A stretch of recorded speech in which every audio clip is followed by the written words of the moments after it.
Hi there. Thanks for being here. So, thank you for being here. I am going to jump right into how our home can help us save our life. And so, the first thing that I want to bring up is Maslow's hierarchy of needs. So, Maslow's hierarchy of needs, if you're not familiar with it, it's a diagram that was based off of the work of Abraham Maslow. And what he did was he studied exemplary human beings and the stages that they went through to reach self-actualization, which is basically us reaching our higher potential. And so the stages are, the first stage is our physiological needs, right? We need to be able to breathe, we need to have water, we need a body that functions, and we need food. And the next one is shelter for safety and security, okay? And so this is where our home comes in, and this is the most obvious way, right? Is that our home provides one of our basic primal needs. It keeps us warm, it keeps us safe from the elements and any other things that, might jeopardize our safety and security. And then the next one is love and belonging. And our home offers us this sense of belonging, even if we're not in a relationship, even if we don't live in our family. When we cross that threshold into our home, we feel this sense of belonging. And so the next one is self-expression. When we have our basic primal needs, and those first three that I just mentioned, our physiological needs, our safety and security needs, and our love and belonging needs, those are our primary needs. And so if any one of those is at risk, threatened, or uncertain, we are going to be experiencing some level of survival mode, okay? And so it's really important that those three primal needs are taken care of. And so the first thing we want to do is we want to make sure our home is providing a space where we feel safe and secure and where we feel like we are loved and we belong, okay? The next layer up Maslow's hierarchy of needs is self-expression. We want to be able to share our uniqueness and celebrate our uniqueness with the world. And so when you think of home, I want you to think of home on three levels, okay? So it's one, what's going on within our mind and our body, what's going on within the space of our home, and then what's going on in our life out in the world, okay? Do we feel at home in the world? Do we feel at home within ourselves? Do we feel at home and at ease within the four walls of our home? Okay, so then it moves to reaching our human potential and self-actualization. And then beyond that is transcendence and self-transcendence. And so our home holds a space for each of these different areas. It keeps us safe and it helps us feel secure. It gives us a canvas and a platform for self-expression and to display our uniqueness within our home. And then it also gives us an opportunity to reach our higher potential. So one thing that's really important to understand as far as your home can save your life is that your home helps you regulate your nervous system. And so if you want to ground your nervous system, you want to start getting really curious about your home and these basic primal needs that Maslow so generously created for us. So the first one is, do I feel safe and secure within my home? And remember, your home is your internal environment of your mind and body. It's the physical space of your home, and it's how you experience yourself out in the world, okay? So we are just going to be focusing on the mind and the physical space of your home. So the next one is love and belonging. So do I feel love and belonging for myself? It starts there. Like, we're not going to feel it with anyone else if we don't have it here. And then, does my home provide a canvas where I feel love and belonging? And then there are layers to all of this. And so each room in our home contributes to a specific area of our overall well-being.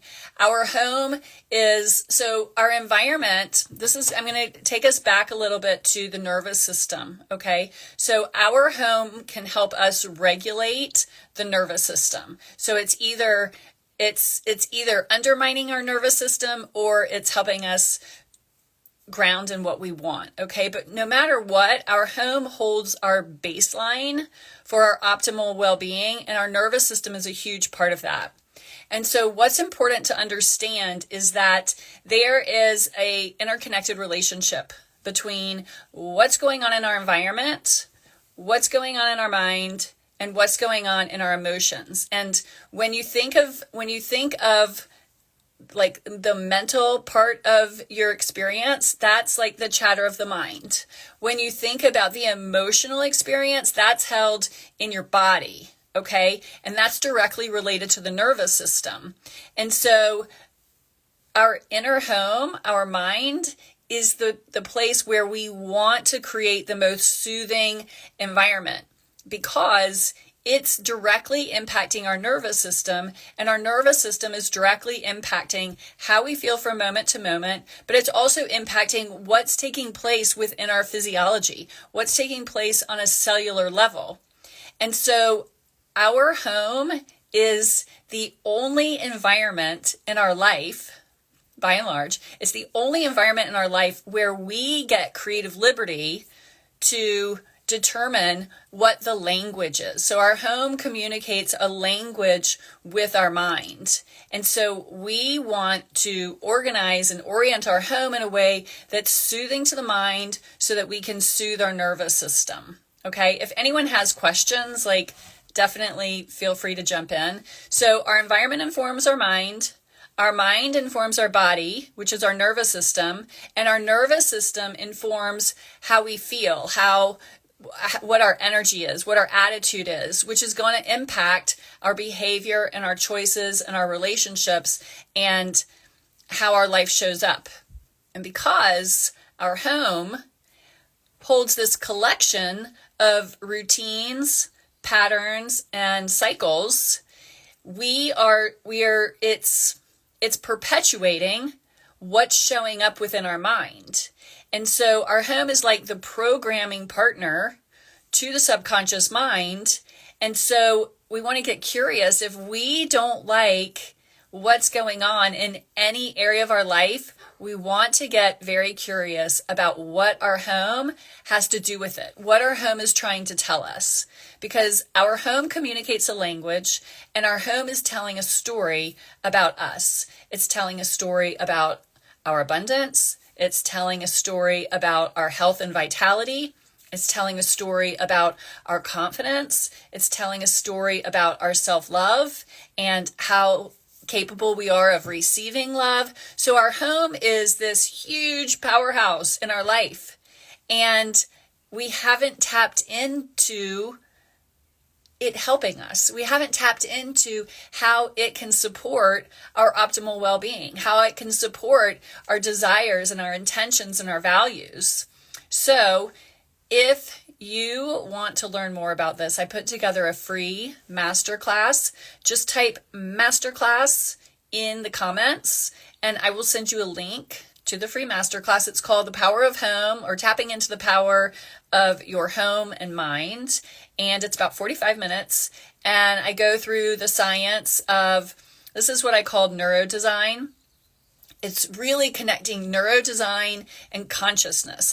We can't work with the mind without working our level of consciousness. And it's all about our awareness. And so once we become more aware of this interconnected relationship between the environment of our home, the environment of our mind, and what's showing up in our life, then we can harness that opportunity and to put it to work for our life. So if you are just joining, I'm going to open it up to questions. Oh, good. Let's see. Put my readers on. What if I don't have enough rooms for each expression of mine? For example, I'm thinking to fit in the same room, bedroom, office, and my studio. That's a great question. So it's okay if you don't have a different room for each of these areas of your life. especially since like the whole lockdown thing, a lot of people have rooms that function multi-purpose. And actually, my bedroom, I live in a really small house, and my bedroom is like right here. So so really you just want to focus on the specific spot, and also our intention. So here's one thing I want to share with you. So remember how I said you want to think about your home being this space of your mind and the space of your home. So when we speak of home, we're talking about both at the same time. So everything I say, it refers to both home and mind. If you are like the Dalai Lama or Sadhguru, and you have this extremely beautifully cultivated and nourished internal environment, you're going to be less susceptible to things happening in your physical environment. And so there's sort of a spectrum. But a lot of people who are like considered sensitives, they're very sensitive to their environment, like very sensitive to their environment. I'm very sensitive to my environment. Like it's important. But here's the point that I want to make. We can use the power of our intention and our awareness, and that can help override what's happening in our environment. So if you're living in a space that architecturally doesn't feel right for you, or there's not enough space, we can use our intention, and it can supersede. I mean, it's still going to have some effect on us, but it can supersede our environment. Okay, so if you have a small space, and let's say, like you said, that your office and your studio are all in your bedroom, the first question I would ask is, how do you feel about your work? Like, how do you feel about your office? Because the thing is that we don't want the mental cue when we're supposed to be resting and relaxing and restoring. We don't want to have this visual cue of something that is going to bring us down, something that feels like stress, or something that is going to continue this thought cycle, right? We have 50,000 to 75,000 thoughts every single day, and 95% of them are happening in the subconscious mind. And so we want to use the environment of our home to start infiltrating the subconscious mind, because the subconscious mind gets all of its data from its environment. Okay, that's where like the trigger and the domino effect starts. And so the first question that I would want to know is, how do you feel about your work?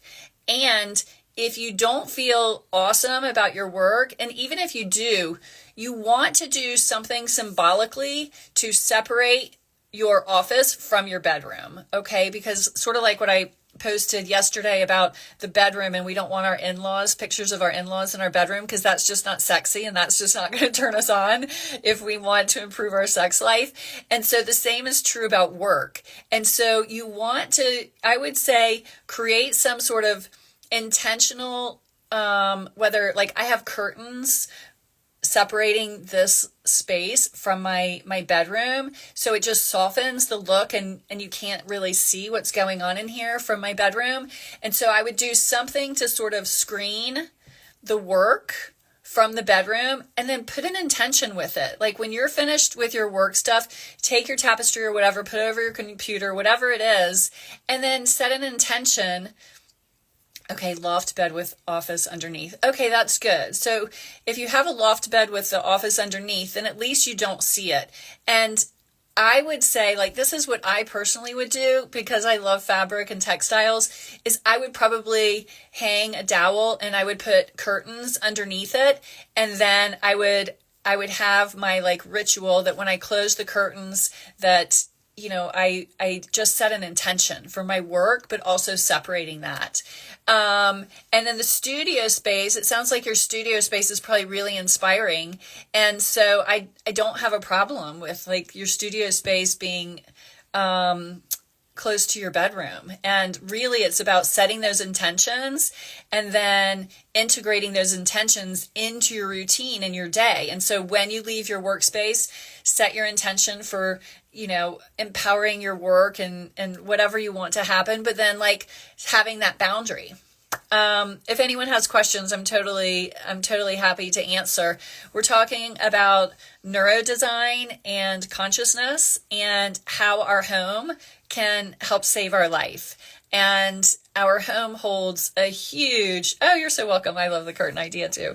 Our home holds a huge potential and we haven't tapped into it yet. It's like if someone, like, you know, when in the 70s or 60s, like people weren't really into nutrition, and I'm overgeneralizing because I'm from the 70s. But imagine like when people first started learning like about vitamins and nutrition and health and, quit eating canned foods and TV dinners.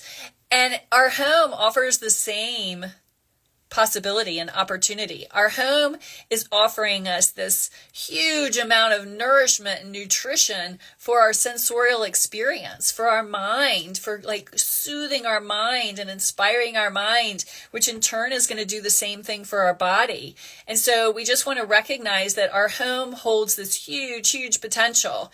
And one thing that I want to let you know is that if you're interested in learning more about this, I have a free masterclass called The Power of Home and Mind. So if you type masterclass in the comments, I will send you a link to that free masterclass. And then I know some of you are interested in my certification program in neurodesign and consciousness. So if you're interested in that, then just type school in the comments and I will send you a link to the school. Okay. Does anyone have any questions? I am more than happy to answer anything that might come up.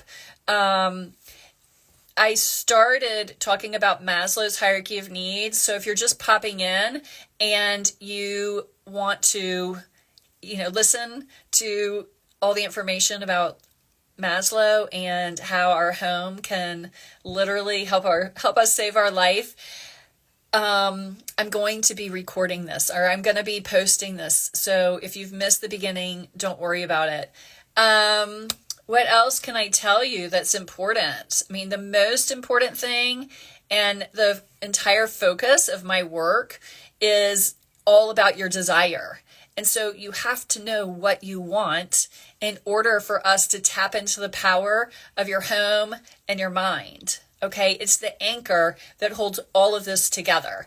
And so whenever I work with clients, whenever I work with students, the most important thing for me is knowing what you want. And just to let you know, I have, it's all built into the program. So I have a program called the Reset that basically takes you through, oh, Paisley, thank you. I love that. Paisley says your work has been life-changing. Paisley's one of my favorite students. So I have a system called the Reset, and you'll see a really great discount for it at the end of the masterclass. But basically, it takes you from where you are, whether you know what you want or don't, and it takes you step by step through figuring out your desire and then diving into your home room by room. And integrating this work. And one of the byproducts of this is elevating your consciousness and manifesting, because here's the thing with manifesting, it's not as like hard as as it seems. I mean, it is, it's simple, is alignment. Like that's all manifestation is. And so when we align what we want within our mind and our home, because our home is perpetuating whatever's going on in our mind. So when we get that, when we anchor into that support system of our home for our mind, like stuff just starts happening. So one of the questions is have you looked into the connection between this and feng shui? And so, early on, probably about, 15 or 20 years ago, I started getting interested in this work, and I did some research, and I couldn't find anything that connected human flourishing, optimal well-being with design or home. And so I started creating my own program, but I did get a certification in scientific feng shui. And so I would say there is a lot of crossover with feng shui. The one thing is like there's an element to feng shui that's a little bit like superstitious, and one thing I want to say is that like superstition isn't bad. Like we're all superstitious, right? Like we all have these beliefs that may or may not be true. But back to your question about the connection between feng shui is really like, it's about remedies, right? It's like, how can we remedy our space in a way that's going to remedy our life? And so in that way, it is similar. Like there are a lot of similarities.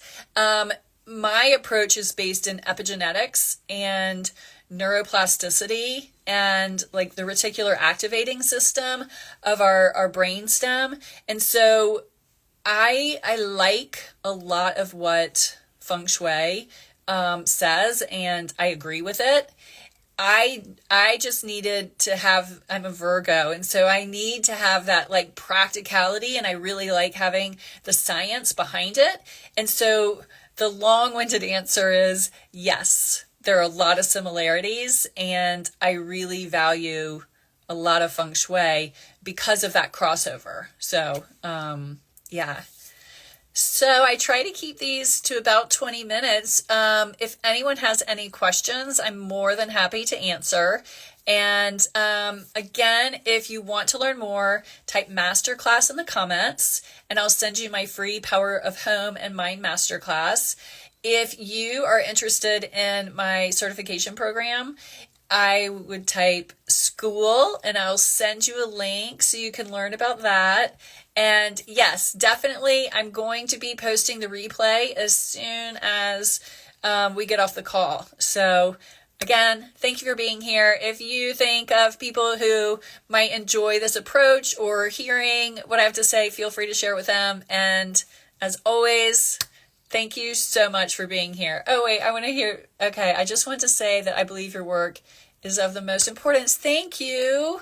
I love that. Okay, and then that sounds great. That's the part I hesitate with in feng shui, the superstitious fear element. So I like your approach. Great. Yeah. And again, if y'all have any questions, like you can DM me an audio if you want. I love that. I love hearing everyone's voices, but you can make a comment or DM me, whatever you want. But thank you so much for trusting me with your time, and I will look forward to seeing you, not tomorrow, but maybe tomorrow evening, but definitely on Sunday I'm going to pop back in. All right. Thanks for being here.